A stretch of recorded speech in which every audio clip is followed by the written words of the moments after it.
Now we will speak with George Patrick Mills III, the US pilot of Boeing plane, with the focus on the on-flight recorders, so-called black boxes, which raise a lot of questions. And also George will brief us on a lot of moments that can put the light on this tragedy. Шановні пані і панове, я запрошую до слова нашого наступного спікера, пан Джордж Патрік III, американський пілот літака Боїнг.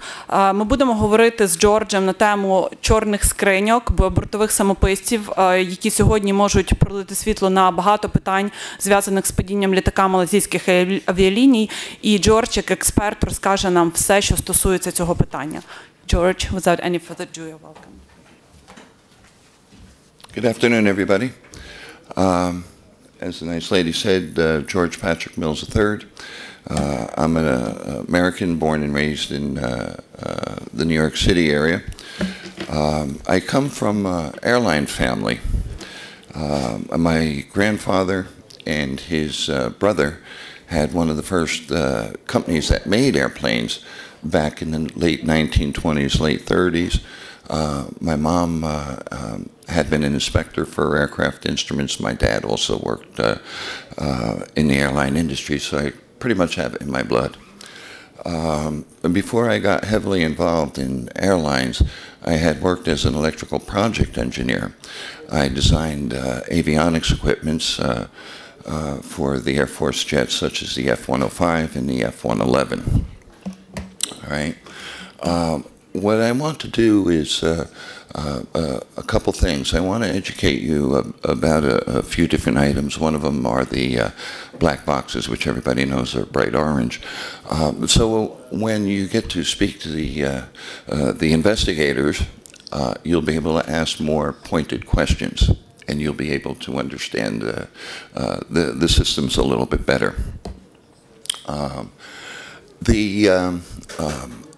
Black boxes, the reason they're called black boxes is because when pilots don't understand something, it's a black box, it's magic, okay? So that's where the reference black box had come from.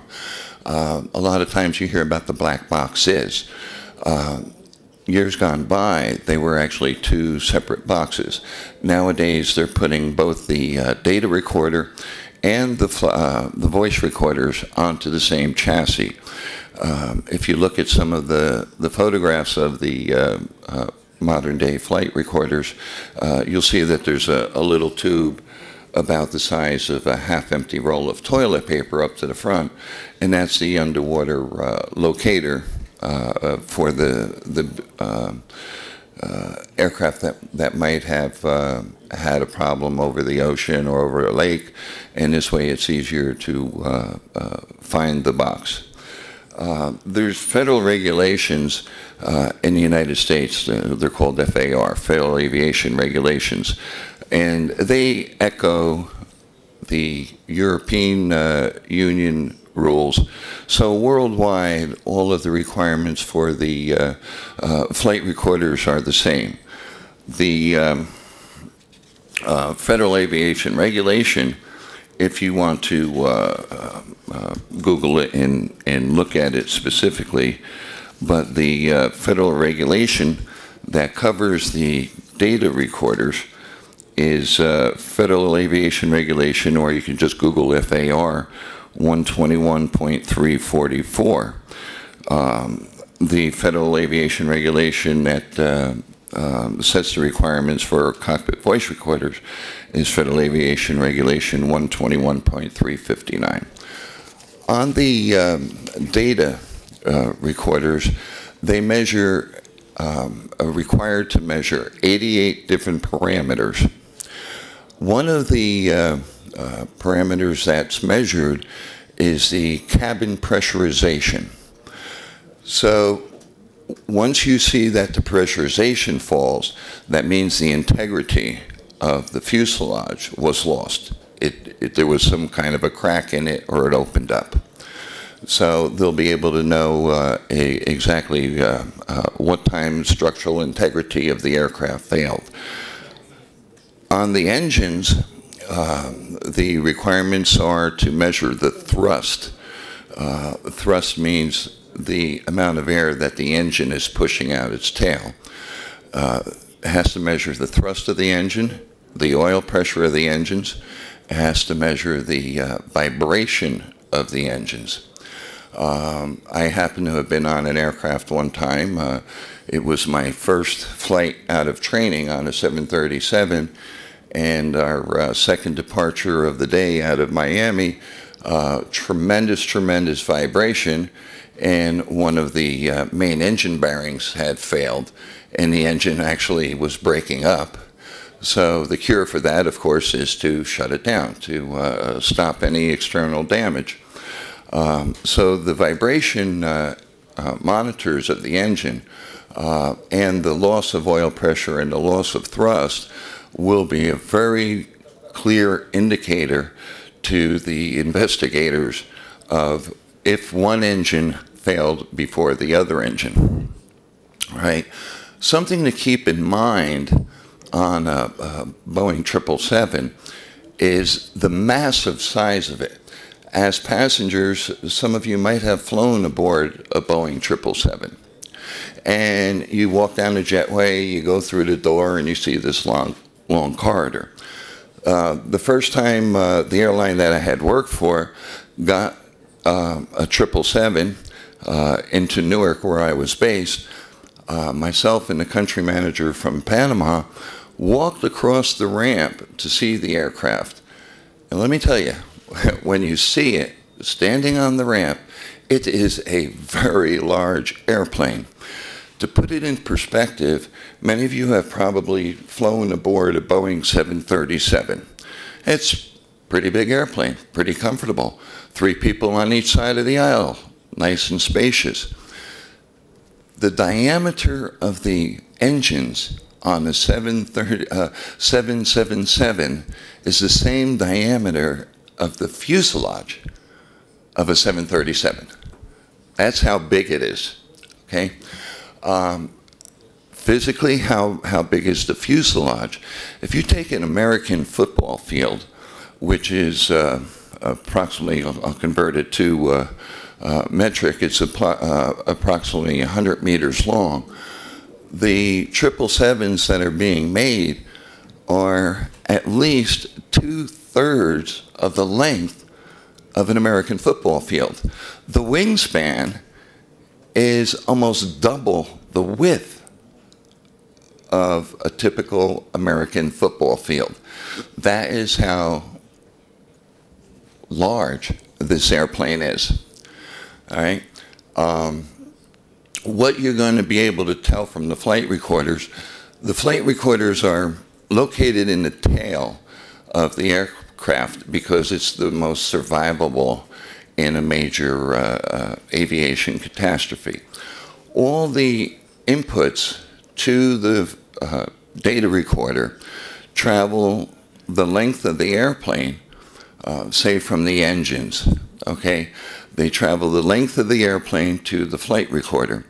If an airplane is starting to break, you'll see that the flight recorder will lose its input. It's because the wire or cables coming from that section that's breaking up, you're losing the signal from it. So there's many things that the flight recorder can tell you about how the airplane was reacting after the fact. In the United States, the investigative body for the government, it's the National Transportation Safety Board. They have actually made recommendation years ago to put a second flight recorder up toward the front of the airplane. And another recommendation they made is to have them have their own power sources, their own battery. Right now, the flight recorders are fed from the battery of the aircraft, which is typically located in the electronics compartment, which is underneath the flight deck. All right. As far as the other signals or the other inputs to the flight data recorder, there's many that will give a clue in addition to the ones that I have mentioned about what was happening to the airplane, to the inside of the airplane. Also, if you have a airplane that has the engines mounted on the wings, if you lose, say, in the example I'm demonstrating, if you lose the engine on the right wing, and pilots refer to it as losing the engine because maybe it fell off, maybe it broke apart, but the thrust of the engine, its usefulness, is lost to you.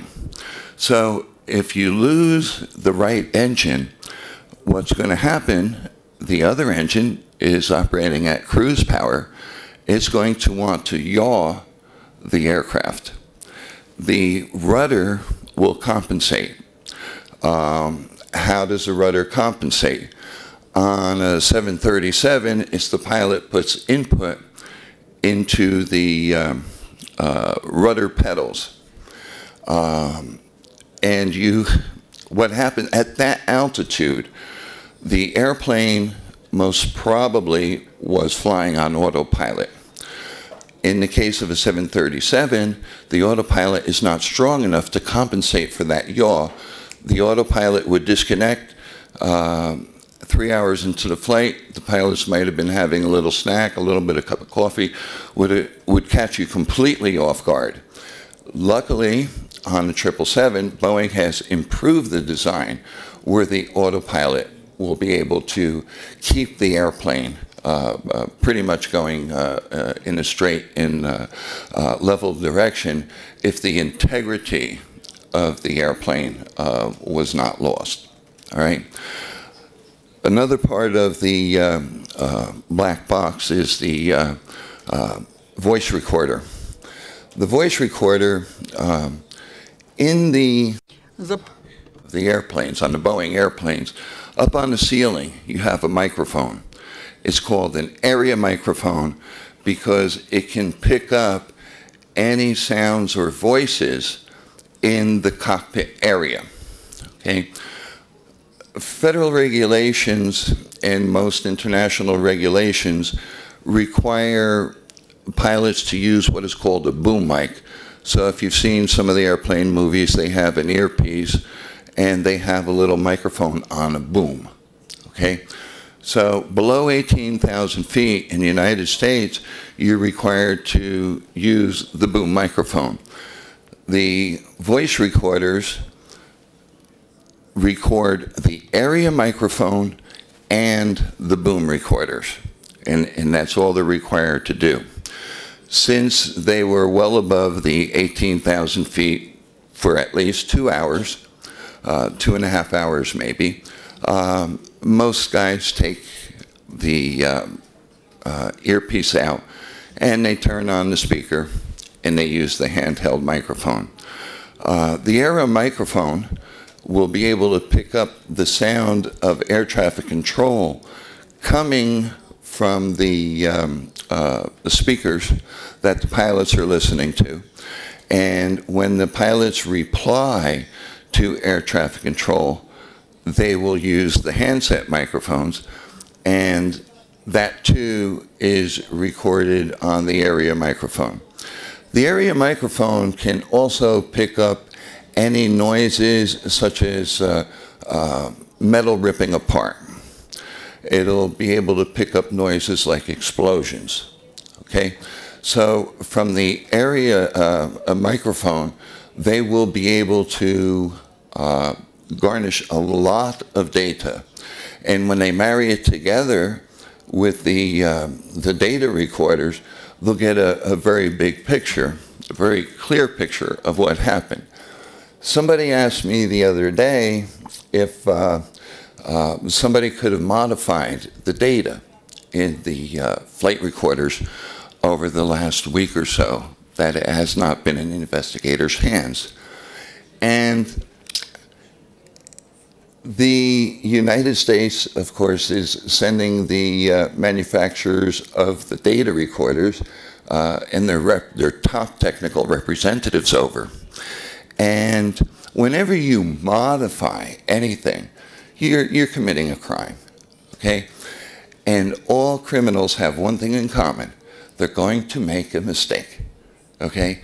So if anybody has tried to modify the data, it might not be apparent to them that there's traces of the modification, but there will be some mistake that people make when you modify anything like that, okay?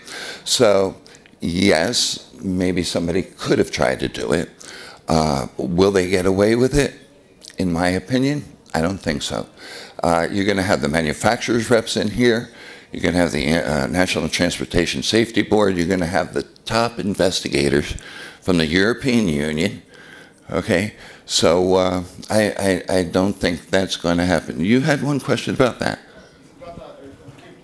Всі запитання, будь ласка, тільки в мікрофон, тому що перекладачі не чують. Я скажу по-українськи. Чи є, скажімо... It's in Ukrainian. Is this information encoded or? Are all the data recorded, decoded, encrypted? Is it very much technical encrypted? It's typically it's not encrypted, okay, as much or as well as it could be, okay, because the normal accident scene is controlled immediately after the impact with the ground or the water, okay? Usually that's the first thing that happens. The first responders get there.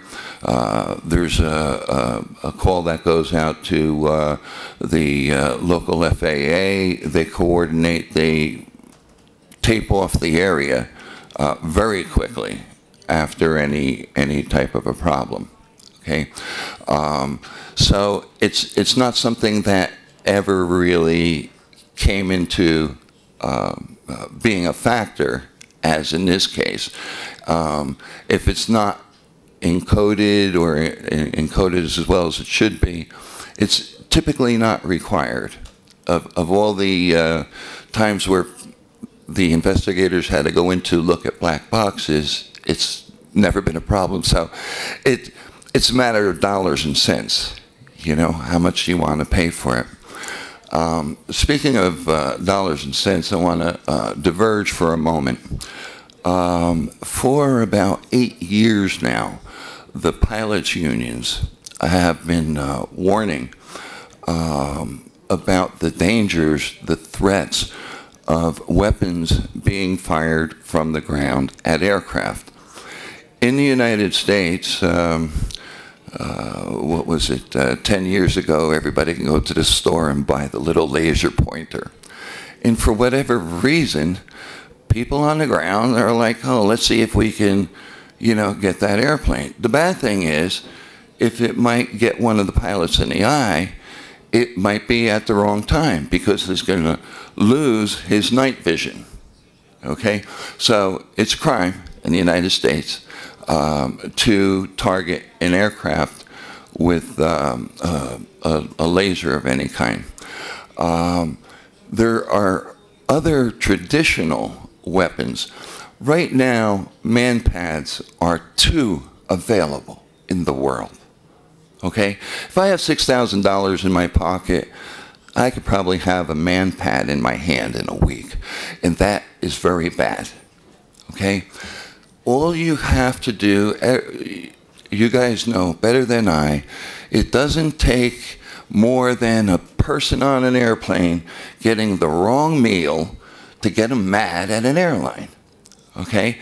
And if he has access to a man-pad, he can sit 2 miles away from a runway and take down another airplane.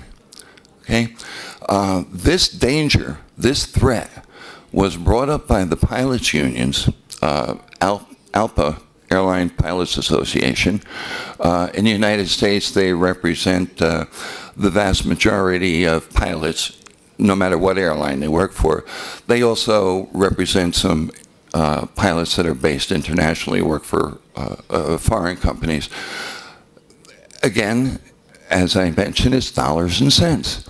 You can put aboard aircraft warning systems that will detect an inbound missile to the aircraft, and you can have launchers on the aircraft that will shoot anti-missile missile at the missile and destroy it. These systems, 8 years ago, price was about $1 million a piece. Well, you say $1 million a piece isn't a lot of money, but when you consider how many aircraft that are available in the world, speaking of the 777, in 2009, Boeing delivered its 777th 777 in 2009. That's just 777s. That's one model of aircraft. Okay, everybody knows there's a lot more 737s in the world.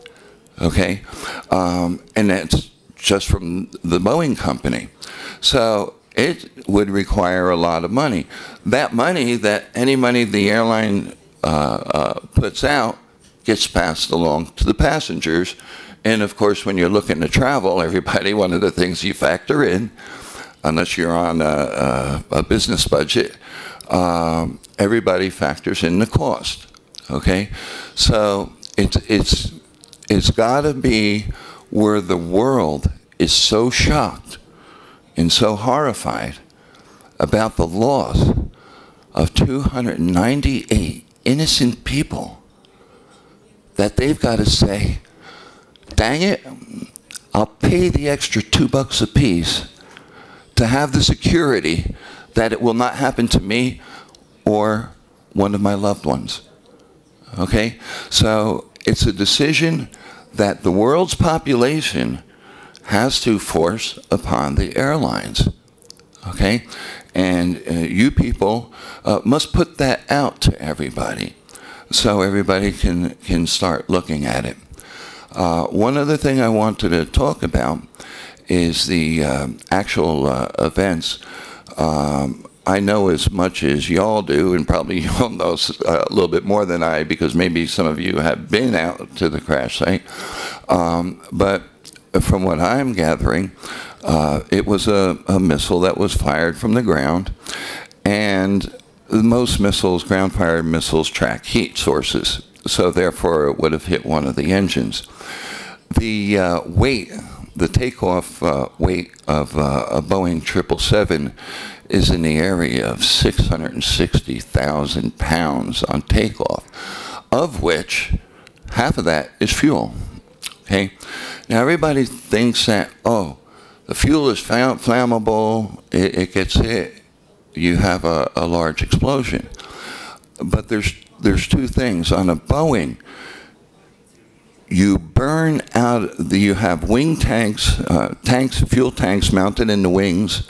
You have fuel tanks mounted in the center of the airplane, in the area of the wheel wells. And my wife's back there nodding her head yes. She happened to have majored in aviation fuel at the Kiev University over here. So what happens is you burn out of the center wing tanks first. It's a structural limitation. Okay, you cannot burn out of the wing tanks first and have a heavy load in the center, or when you go to land, you're going to break the landing gear. So the wing tanks would have been full at that point in time. That's a good thing, because as you deplete the fuel in a tank, you're going to get explosive vapors.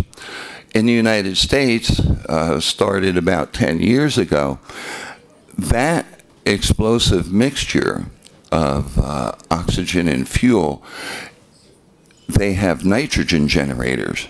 And as the fuel goes down, they put nitrogen into the tanks so you don't have the explosive vapors. Okay? But the wing tanks were full, didn't have explosive vapors. All right? The center tank was being burned. It did have explosive vapors. Whether that tank lost its integrity in flight is something that the investigators are going to have to be looking at. One of the things that we must think of, everybody here has seen the videos of the jumpers at the World Trade Center. And it's a horrific thing. But when the person goes out of a window at 1,000 feet, there's a little hope, a little glimmer of hope that maybe an awning will break their fall. Okay? There happens to be a lady alive over in Yugoslavia right now. She's 63 years old. She was a flight attendant back in '72 when the DC-9 she was traveling aboard blew up because, as the official report went, there was a bomb placed on board. She was a flight attendant aboard that airplane. And she fell 33,300 feet. And she's celebrating her 63rd birthday. Okay. Of course, Paul McCartney presented the Guinness record to her for that. The size of that airplane, think about the two pilots. The two pilots were sitting in the front of the airplane behind a closed door that in most airlines since 9/11 are bomb-proof. Okay? You have flight attendants up in the forward galley. I understand the pain and suffering of the families and the friends of the passengers and crew. As a former captain, I'll tell you that the main concern of every captain, of every crew member, the main concern is the safety of your passengers. Okay? I was raised on that. I was brought up on that. I care about the suffering that the families are going through. But I want to try to mitigate the suffering that might happen in the future. I don't want to be here 2 years from now. I don't want anybody to be here 5 years from now, no matter where in the world it is. The man-pads, the anti-aircraft missiles have got to get out of the hands of untrained people. I'm not saying who shot that missile. I don't care who shot that missile at this point in time. Okay? Those weapons have to get out of the access of the average person.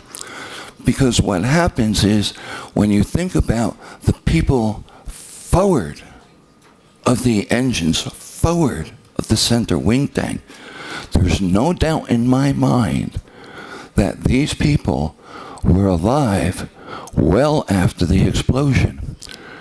There's people in the tail, and we've seen photographs of the flight recorders. They're not marked with smoke or soot or fire. There were many people that survived the initial impact of whatever weapon hit that airplane. And if you do the math, it comes out that they are conscious all the way down until they impacted the ground.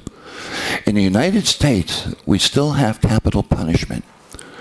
But most states have made law that even a serial killer that has cut people up and done horrific things, they should not suffer when they are put to death. Some may agree, some may not agree. Okay? But it's called cruel and unusual. Nobody should ever have to be falling out of the sky knowing what's going to happen 187 seconds later. Okay? I don't even want to venture a guess as to how many people this happened to. And I don't want to add to the stress or the misery of the families of that had loved ones on this airplane. But it must be borne in mind, when the investigation goes forward and these people are brought to justice, nobody in the world should suffer that misery. At 3 hours into the flight, on a 12-hour flight, they would be having meals. They would be watching the movie. This has got to stop. Worldwide, folks. The man-pad's got to get off of the street, and there's got to be more control on these high-tech weapons. Now, if anybody's got like 1 or 2 questions, I don't want to delay the next speaker. Thank you so much. No, we still have time, George. The questions will be in Ukrainian. You have the device over there. You can translate. Or you can translate. Український телеканал 1. Ukrainian channel 1+1. A clarifying question on the flight recorders. How many such recorders are on board? And did I get it right, sir? If there were some attempts to modify, to tamper with the data, the records, so that will be visible, noticeable. And from your experience, how much time we need to get at least the preliminary data from the flight recorders? Translator. Sure, we have 3 questions. First, how many on-flight board recorders were on this flight? Okay, it's I don't know all exactly what model. I'm pretty sure it was a 777-200 extended range or long range. Okay, it's not required right now to have a second flight or data recorder, and it's business. It's dollars and cents. If it's not required, they're not going to put it on board. Okay. The second question is that if in any case somebody was trying to interfere with the data of these black boxes of the flight recorders, will it be visible? So well, the investigation will show it that somebody tried to invade. I covered that before, and I'll reiterate. A normal crash site, you don't have to worry about somebody tampering with the data. Once again, it's dollars and cents. Okay, if it's not something that if it happened on every crash or every 10th crash, okay, they would put sophisticated encryption. Okay, but as I said, all criminals have one thing in common. They think they're not going to get caught, but they get caught because they make a mistake. So if in fact somebody tampered with those recorders, I have confidence that the technical people from the manufacturer are going to be able to detect it. The third question was, from your expert point of view, how do you think how much time is needed to make investigation of these recorders? From my professional opinion or experience, I am a survivor of an airplane crash. Back when I was only had 400 hours of flight time experience. It was in a small airplane, and I realized that the engine wasn't running. It was 2 o'clock in the morning at a tower that didn't have people working, and I realized the engine wasn't running about 30 seconds before the impact of the ground. Okay, and I know from experience the anxiety that you have wondering if you or your 2 friends who happen to be their first flight were going to be able to survive. Okay, it's a bad feeling, folks. I was there. I know it.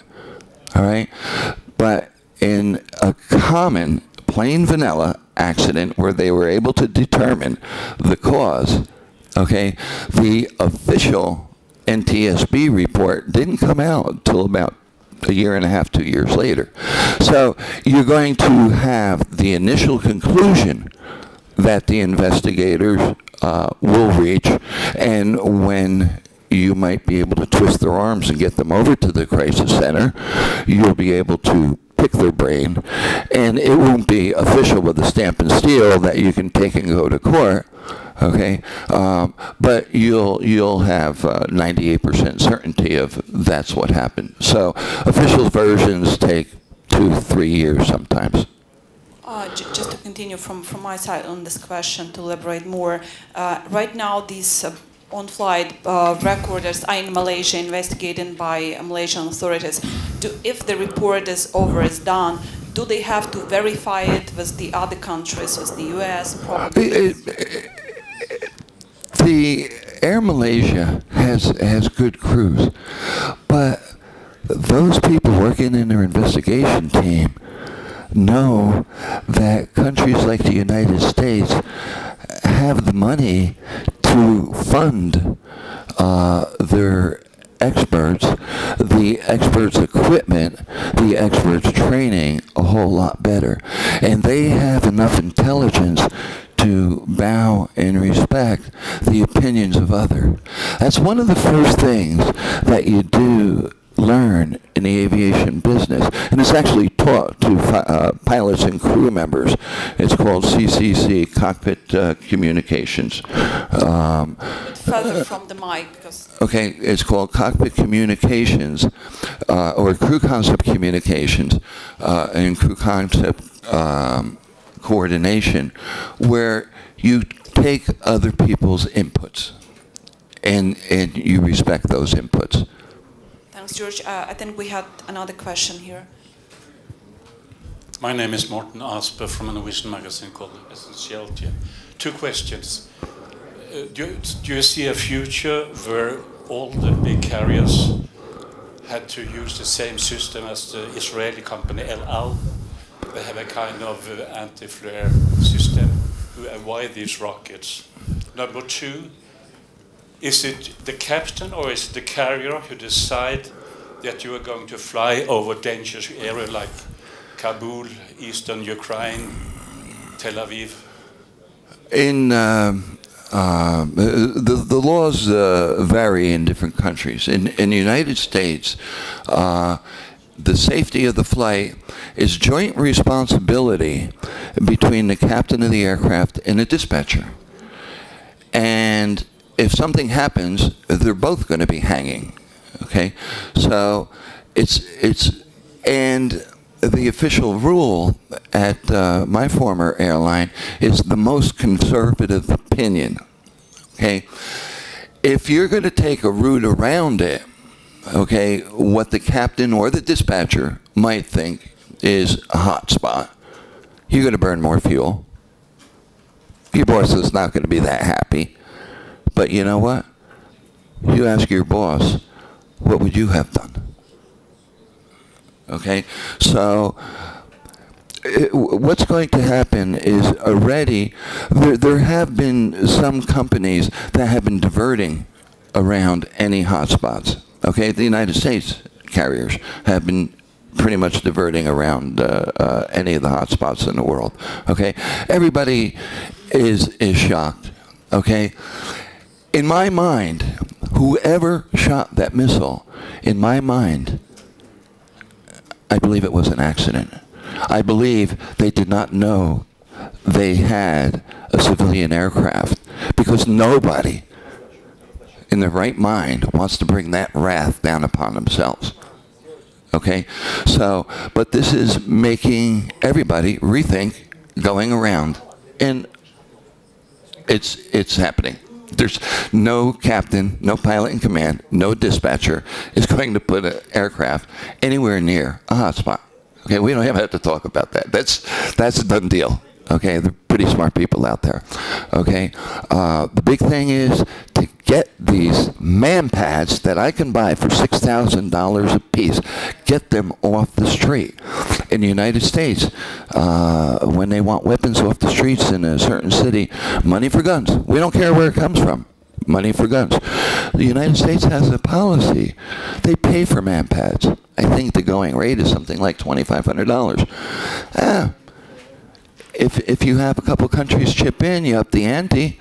The governor of Kharkov, I believe, offered money for weapons. Okay, add that to a few of the countries. At $6,000 for a man pad, how long does the average Ukrainian have to work for $6,000? Okay, the only problem they would have is you're going to get run over by people that are trying to turn these things in for money. And the system that Air Force One is using, El Al is using, you see a future where all big carriers use them? That cost a lot of money. 8 years ago, The figures that ALPA put out were about $1 million an aircraft. The President Obama just ordered, I believe it was 20 or 25 new helicopters to replace the presidential suite of helicopters to fly the president, the staff, congressmen, senators, and visiting dignitaries. Each one of those helicopters, I believe, was 25 or 28 different missiles on board. So that's an expensive setup. Okay, in my opinion, if you had only 4 anti-missile missiles aboard an aircraft, 1 is probably enough. 2 is a better bet, but I take the conservative approach. If I'm going to, it's the warning systems that are the costly, not the number of missile tubes. Okay, so I think it's about the same. You know, not that much more to put 4 on board. Okay. Do we have any more questions? We don't. Thank you so much, George, for making up. And one thing, guys, please try to get the word out to get these things off the street. Try to keep in mind the misery and pain that the families and the loved ones of the passengers and the crew member. Every time there's an aircraft accident anywhere in the world, my cell phone would be ringing for the next 2 hours. Where were you? I hope you're okay. Okay? The pain, the misery, I experienced for 30 seconds not knowing if I was going to live or die once. It's a bad feeling. And to be coming out of the sky for a little over 3 minutes is horrific, and nobody should ever be placed there again. Thank you so Thank much you for your time. For your insights. They are invaluable. Thanks so much.